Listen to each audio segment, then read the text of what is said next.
لے کے آئیں گے. آپ تو طالبان کا بھی سمرتھن کر رہے ہیں لیکن کچھ لوگ بے شرمی کے ساتھ طالبان کا سمرتھن کر رہے ہیں.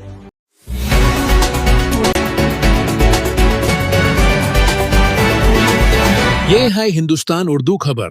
آپ دیکھ رہے ہیں ہندوستان اردو خبر ٹی وی. السلام علیکم ورحمۃ اللہ وبرکاتہ.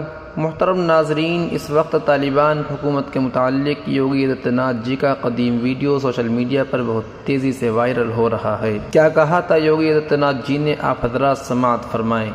لے کے آئیں گے. آپ تو طالبان کا بھی سمرتھن کر رہے ہیں.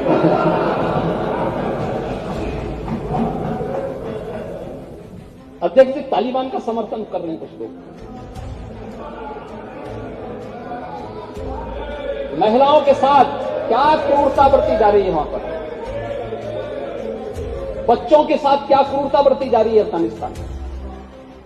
لیکن کچھ لوگ بے شرمی کے ساتھ طالبان کا سمرتھن کیا جا رہا ہے، طالبانیکرن کرنا چاہتے ہیں.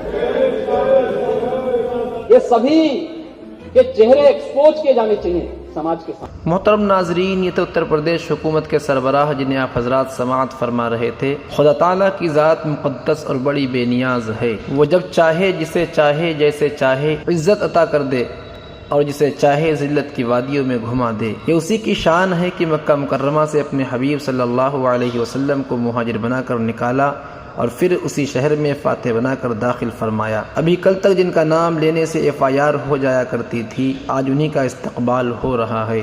جو کل پوری دنیا میں دہشت گرد کہے جاتے رہے، اللہ نے انہیں ایسی عزت سے نوازا کہ دنیا حیران ہے. ناظرین، اس وقت ہندوستان ہی نہیں بلکہ پوری دنیا میں افغان طالبان کے وزیر خارجہ حضرت مولانا متقی صاحب کے اس دورے کا چرچا ہے.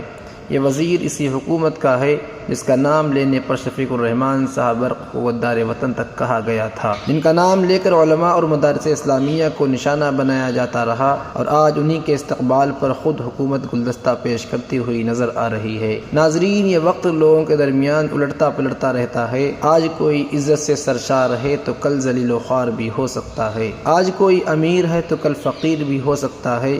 گویا کہ وقت کسی کا اپنا ہو کر نہیں رہا، جیسا کہ قرآن کریم شاہد ہے.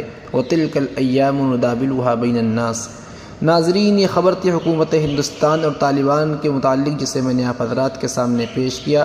دعا فرمائیں اللہ رب العزت ہمارے ملک ہندوستان کو ہر شرور و فتن سے محفوظ رکھے اور مزید امن و سکون مہیا فرمائے، اور تمام ہندوستانی شہریوں کو باہمی اخوت و محبت سے لبریز فرمائے. ناظرین، کم وقت میں دور حاضر کی تازہ ترین خبروں کو سننے کے لیے جڑے رہیے ہندوستان اردو خبر کے ساتھ. شکریہ، جزاکم اللہ. السلام علیکم ورحمۃ اللہ.